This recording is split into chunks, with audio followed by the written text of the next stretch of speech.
Hello అందరికీ, నేను మీ Sahitya. Welcome back to my channel Sahi vlog. ఈ రోజు వీడియోలోని పప్పు చెక్కలు ఎలా చేసుకోవాలో చూపించబోతున్నానండి. సంక్రాంతి దగ్గరగా ఉంది కదా, సో అందరి ఇంట్లోని ఖచ్చితంగా ట్రై చేయాల్సిన రెసిపీ ఇది.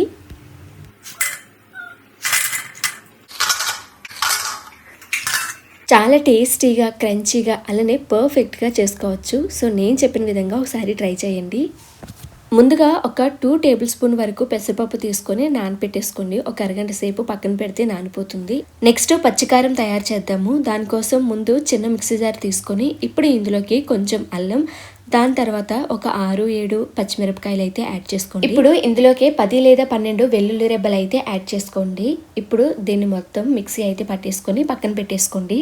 ఇప్పుడు పిండి అయితే కలుపుకుందాము. దానికి ముందుగా ఒక బేసిన్ అయితే తీసుకోండి, కలుపుకోవడానికి వీలుగా ఉండేలాగా. ఇప్పుడు ఇందులోకి 2 కప్పుల వరకు నేను బియ్యం పిండి అయితే తీసుకుంటున్నాను. ఇక్కడ 2 కప్పులకి నేను చెప్పిన మెజర్మెంట్స్ ప్రకారం ఇంగ్రీడియంట్స్ వేసుకుంటే సరిపోతుంది. లేదా మీరు ఎక్కువ చేసుకుంటే కనుక ఇవన్నీ కొంచెం ఎక్కువగా యాడ్ చేసుకోండి. సో ఇప్పుడు ఇందులో 3 టేబుల్ స్పూన్ వరకు గీ అయితే యాడ్ చేశానండి. నేను మొత్తం అంతా పిండిలో బాగా కలిసిపోయేలాగా కలిపేసుకోవాలి. ఒక చేత్తో పని అవ్వకపోతే 2 చేతులు కలిపేసి మొత్తం పిండి అంతా బాగా ఇక్కడ స్మాల్ టిప్ అండి. ఇలా పిండి అంతా కలిపేసిన తర్వాత మనం ముద్దలా చేస్తే ఇక్కడ చూసారా ముద్ద అవ్వట్లేదు, విడిపోతుంది. సో ఎలా విడిపోయింది అంటే మనం వేసిన బటర్ కానీ, గీ కానీ, ఆయిల్ కానీ ఏదైనా సరే ఇందులోకి సరిపోలేదు అని అర్థం మాట. సో మళ్ళీ 1 టేబుల్ స్పూన్ గీ యాడ్ చేసుకొని మళ్ళీ మొత్తం అంతా పిండిని బాగా కలుపుకుంటే ఇలా ముద్ద అవుతుంది చూడండి. ఇలా ముద్ద అవుతే కనుక గీ పర్ఫెక్ట్గా పిండిలోకి సరిపోయింది అని అర్థం మాట. సో ఇప్పుడు నెక్స్ట్ ఇందులోకి సరిపోయేంత ఉప్పు అయితే యాడ్ చేసుకుందాము.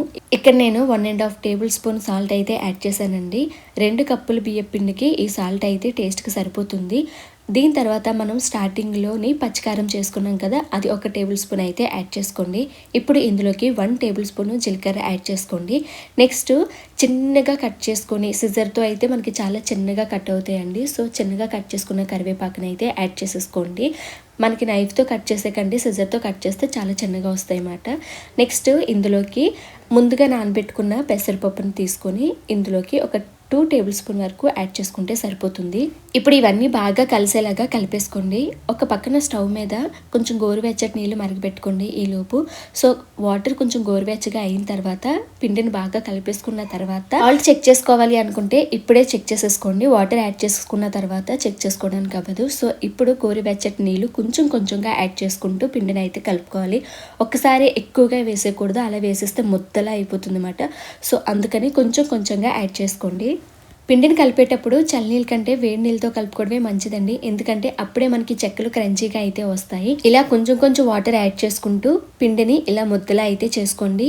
పిండిని వీడియోలో నేను చూపిస్తున్న విధంగా ఈ కన్సిస్టెన్సీ అయితే ఖచ్చితంగా ఉండాలి.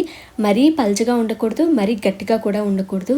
ఇక్కడ చిన్న టిప్ అండి, మీరు పిండి ముద్దను తీసుకొని ఇలా స్ప్రెడ్ చేస్తే కనుక మనకి స్ప్రెడ్ అవ్వాలన్నమాట ఈజీగా. ఎందుకంటే చెక్కలు ఒత్తుకునేటప్పుడు మనకి ఈజీగా స్ప్రెడ్ అయితేనే పిండి మనకి పర్ఫెక్ట్గా పిండి కుదురుతుంది అని అయితే గుర్తుపెట్టుకోండి. చూసారు కదా, ఈ విధంగా అయితే మనకి స్ప్రెడ్ అవ్వాలి.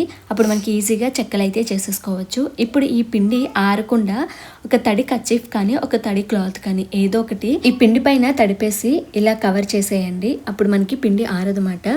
ఇప్పుడు మనం ఆయిల్ని హీట్ చేసుకోవాలి. సో ఇప్పుడు ప్యాన్లోకి ఆయిల్ తీసుకొని దాన్ని వేడి చేయండి. ఈలోపు పిండిని చిన్న చిన్న బాల్స్ లాగా చేసేసుకొని పక్కన పెట్టేసుకోండి. ఇక్కడ నేను ఈ మేకర్ తీసుకున్నానండి.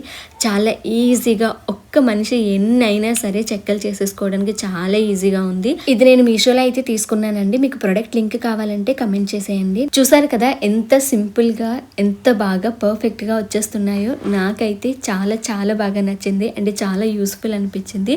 జస్ట్ చిన్న ఆయిల్ అప్లై చేసి వెంటనే పిండి ముద్దను అందులో పెట్టేస్తే ఈజీగా ఇలా చెక్కలు అయితే రెడీ అయిపోతున్నాయి. నాకు ఈ ప్రోడక్ట్ చాలా అంటే చాలా బాగా నచ్చింది.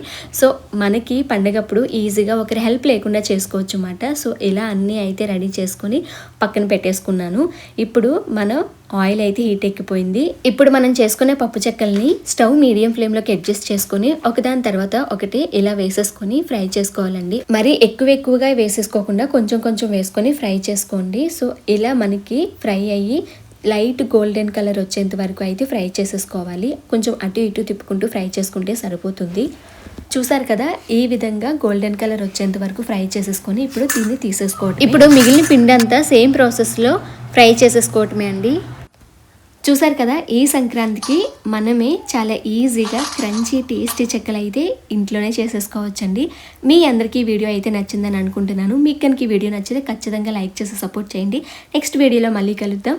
అందరికీ హ్యాపీ సంక్రాంతి. బాయ్.